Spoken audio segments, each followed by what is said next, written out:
మిథున రాశి వారు జ్యేష్ఠమాస అమావాస్య శుక్రవారం ఆరుద్ర నక్షత్ర సందర్భంగా ఎలాంటి విధులను పాటించాలో ఈ వీడియోను సవివరంగా సంపూర్ణంగా తెలుసుకుందాం. మిథున రాశిలో ఏ నక్షత్రాలు వస్తాయనగా మృగశిర నక్షత్రంలోని 3వ పాదం 4వ పాదం, ఆరుద్ర నక్షత్రంలోని 4 పాదాలు, పునర్వసు నక్షత్రంలోని 1, 2, 3 పాదం కలిపితే మిథున రాశి. చాలామందికి పుట్టినటువంటి కాల సమయంలో డేటా ఆఫ్ బర్త్లు లేనటువంటి కారణం చేత పేరు యొక్క మొదటి అక్షరాన్ని అనుసరిస్తూ రాశిని తెలుసుకునే ప్రయత్నం చేద్దాం. కా, కీ, కు, ఖం, అజ్ఞ, ఛ, కే, కో, హ అక్షరాల వారందరూ కూడా మిథున రాశి జాతకులే. మిథున రాశి యొక్క అధిపతి బుధ భగవానుడు.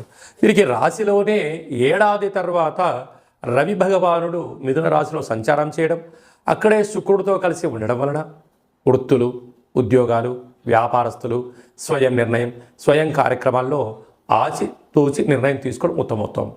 రవిచేత శుక్రుడు హస్తగతం అవ్వడం వలన కొత్త కొత్త వాహనాలు, బంగ్లాలు, ఇంటి స్థలాలు క్రయ విక్రయాలు చేసేటప్పుడు ఆచితూచి నిర్ణయాలు తీసుకోవడం. తొందరపాటు నిర్ణయానికి ఇది సరైన సమయం కాదు. అలాగనే అర్ధాష్టమ కేతువు కారణం వలన చిన్న చిన్న విషయాలకు కుంగిపోవద్దు. పెద్ద పెద్ద ఆలోచనలు వచ్చినప్పుడు ఆనందానికి పొంగిపోవద్దు. బాధలు వచ్చినప్పుడు ఒకే రకంగా ఉండండి, ఆనందంగా ఉన్నప్పుడు ఒకే రకంగా ఉండి. కనుక చిన్న చిన్న విషయాలలో ఎలాంటి మార్పులు చేసుకోకుండా స్థితప్రజ్ఞత, ఓపిక, పట్టుదల, సహనమే మీ విజయం అని చెప్పి గమనించగలగాలి.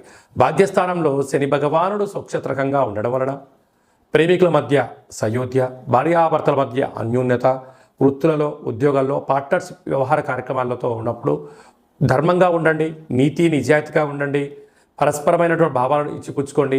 సమస్యలు ఏదున్నా కూడా అభిప్రాయ భేదాలు తొలగిపోతాయని చెప్పి గమనించాలి. రాజ్యస్థానంలో రాహు సంచారం చేయడం వల్ల మీ ఎదుగుదలను అనేక మంది గమనిస్తున్నారు. మీ వెంట ఉండబడిన వారు, మీ రూపాయి ఎవరైతే బాగా తింటున్నారో మిమ్మల్ని దగ్గర నుంచి ప్రతి విషయాన్ని అబ్జర్వేషన్ చేస్తున్నారు. మీరు ఎక్కడైనా తప్పులు చేస్తారా, అక్కడ దానిని పట్టుకొని మిమ్మల్ని సతాయించాలి అని కొందరు ఎదురు చూస్తున్నారు. కనుక వీలైనంత వరకు రహస్య చర్చలకు, అంతర్గతమైనటువంటి విషయాలను ఎవరితో చర్చించకపోవడమే మీ వృత్తులలో, ఉద్యోగాల, వ్యాపారాలు ఆటంకాలు తొలగిపోతాయని చెప్పి గమనించాలి. లాభస్థానంలో కుజ భగవానుడు స్వక్షత్రకంగా ఉండడం వలన భూములు, వ్యాపారాలు, ధనపరమైనటువంటి యోగదాయకం ఉంది. వ్యయంలో దేవగురు బృహస్పతి ఉండడం వలన ఆధ్యాత్మికమైనటువంటి తీర్థయాత్రలు, దానము, ధర్మము, మెడిటేషన్, యోగా అలాంటి కార్యక్రమాలు చేసుకోవడం వలన మనశ్శాంతి కలిగి మీరు అనుకుంటున్న విజయానికి చాలా దగ్గర అవుతారు. కనుక శుక్రవారం ఆరుద్ర నక్షత్రం జ్యేష్ఠమాస అమావాస్య రావడం వలన కళవు వెంకటనాయక అనగా వెంకటేశ్వర స్వామి వారికి ఒక తులసిమాలను సమర్పించడం, లక్ష్మీదేవి అమ్మవారికి పాలతో అభిషేకం చేసుకోవడం, కాళభైరవ స్వామికి ఆశీస్సుల కోసం కూష్మాండ దీపం పెట్టుకోవడం, అలాగనే ఒక సౌభాగ్య ముడుపు కట్టడం వలన అష్ట కష్టాలన్నీ తొలగిపోయి ప్రశాంత వాతావరణం ఏర్పాటు చేసుకొని శత్రువులు లేనటువంటి జీవితాన్ని పొందుతారు అని చెప్పడంలో ఏమాత్రం సందేహం లేదు.